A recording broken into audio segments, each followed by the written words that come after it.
ఛేదం close అయిపోతుంది.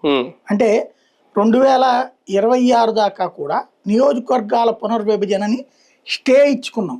Freeze అని ఒకటి అప్పట్లో రాజ్యాంగ సవరణ చేసి అమలు చేశారు. ఇందిరాగాంధీ టైంలో 25 ఏళ్ళు చేసింది. అంటే అసెంబ్లీ నియోజకవర్గాల పునర్విభజన జరిగినాయి మనకి. పార్లమెంట్ నియోజకవర్గాల పునర్విభజన 50 ఏళ్ల నుంచి ఆగిపోయేది.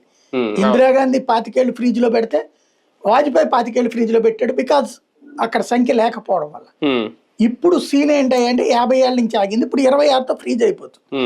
ఇప్పుడు ఖచ్చితంగా చేసి తీరాలి, లేదా మళ్ళీ ఫ్రీజ్ పెట్టాలి. ఫ్రీజ్ పెట్టాలన్నా సరే మళ్ళీ రాజ్యాంగ సవరణ బిల్లు తీసుకురావాలి. అది ఇక్కడ కీలకం. ఇదే సందర్భంలో ఇప్పుడు వాళ్ళు లెక్కేసుకుంటున్న ప్రకారం నియోజకవర్గాల పునర్విభజన అన్నటువంటిది జనాభా లెక్కల ప్రాతిపదికన చేయాలన్నది రాజ్యాంగం చెప్తుంది.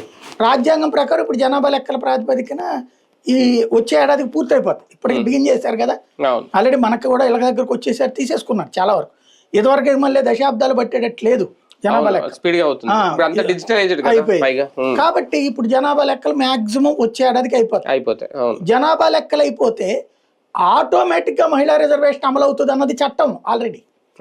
కిందసారి మోడీ హయాంలోనే 2024 ముందు జరిగినటువంటి సెషన్ లో తీర్మానం చేసేసారు. అప్పుడే చేసి ఏమన్నారు, జనాభా లెక్కల ప్రాతిపదికన జనాభా లెక్కలు పూర్తవ్వగానే నియోజక